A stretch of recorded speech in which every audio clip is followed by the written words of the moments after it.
and welcome to part 4 of my Konmari Journey, where I am working through the life-changing magic of tidying up by Mari Kondo. So if you are just joining here, I will go ahead and leave a link to the first video so you can kind of go ahead and get caught up with all of the things that have already happened in this series. So I have finished purging my clothing, my books, and my papers, and I am getting ready to move on to the next section, which is Komono. And Komono basically is kind of a miscellaneous category, and Marie divides it up into quite a few subcategories. And so we're going to start going through some of those. I will be adding a couple of my own categories just based on the sorts of things that I know in my house that need to be gone through that aren't really clearly defined in this list because it's a little bit more general.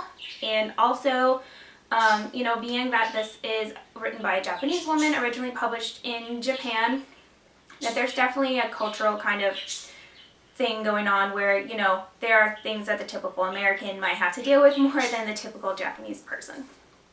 So, the first thing on the list is CDs and DVDs, so we're going to be going through those today. I'm expecting to purge a lot of CDs because I don't really ever use them. Pretty much all the CDs I have are digital copies on my computer, and 2 of our 3 computers don't even have CD drives anymore, so I'm probably not going to hang on to a lot of those.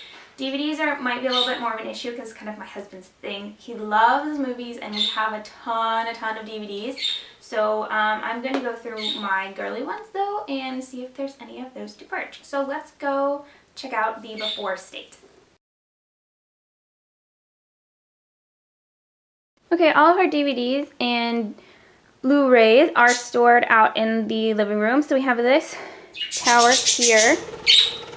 Hi birds, I know. And then also underneath our TV, we also have a whole bunch down in this cupboard, which is right underneath our television. Top shelf here we have DVDs, and the bottom shelf are my DVDs. So these are going to be most of the things that I will be going through. And then our CDs are all stored in this box, which I pulled from the front hall closet. And they have been in this box for a really long time. So I know we definitely don't use a lot of these, and a lot of these are CDs that I've had since high school, or my husband's had since high school, and we don't necessarily like the same kind of music anymore. So we're going to go ahead and start purging. So here's everything that was in that box.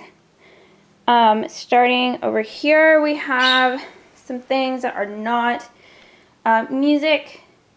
I got a lot of those are CDs with pictures on them. We had some mystery office supplies. In that black bag is my camera that I had before this one that's dead, so I don't know why we still have it, and a couple of cord thingies, some mystery CDs, and then my CDs, which is the big stack, and the case, and a smaller stack of my husband's CDs, and the little organizer for those CDs.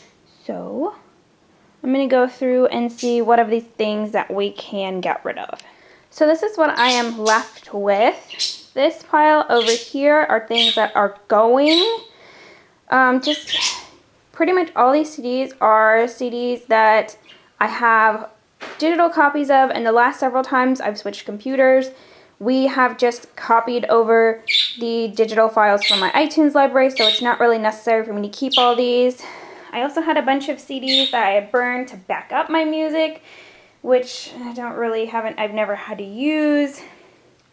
The CD case, which is now empty, and my dead video camera.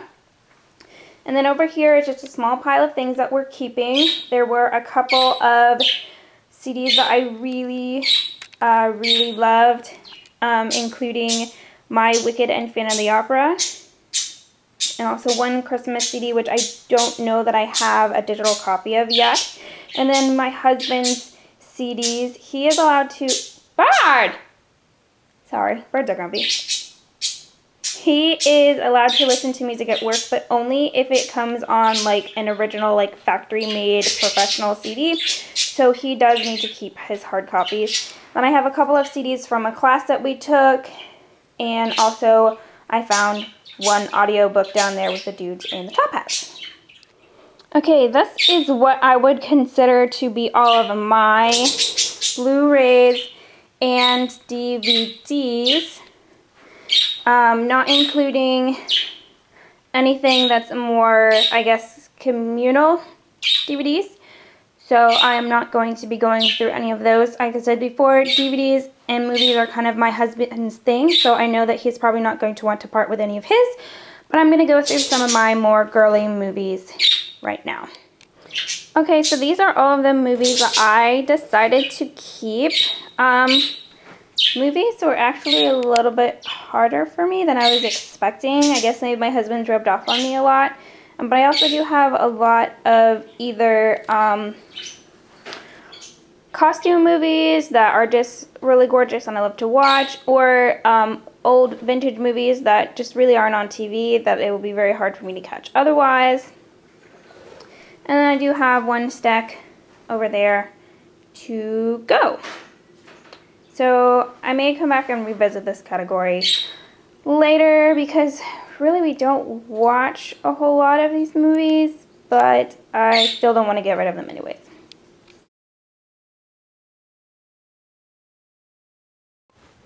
So here's my bottom shelf of movies afterwards, and I just tidied up my husband's shelf a little bit just so it's a little bit less messy. And then I was able to clear off this top shelf on our DVD organizer. So that makes a great space for the CDs, especially since it's too short for Blu-rays or DVDs. And then we just have all the rest of our movies. We do have a lot of movies. But anyways, that is the end of this category. So the CDs went really well, and I was really proud of how much I was able to purge from that category, but I really found that the DVDs were a lot more difficult than I was expecting, so I may come back to this category again and see if we can get rid of some more. But for now, at least it's a little bit better organized than I did thin out a couple of titles. So until next time.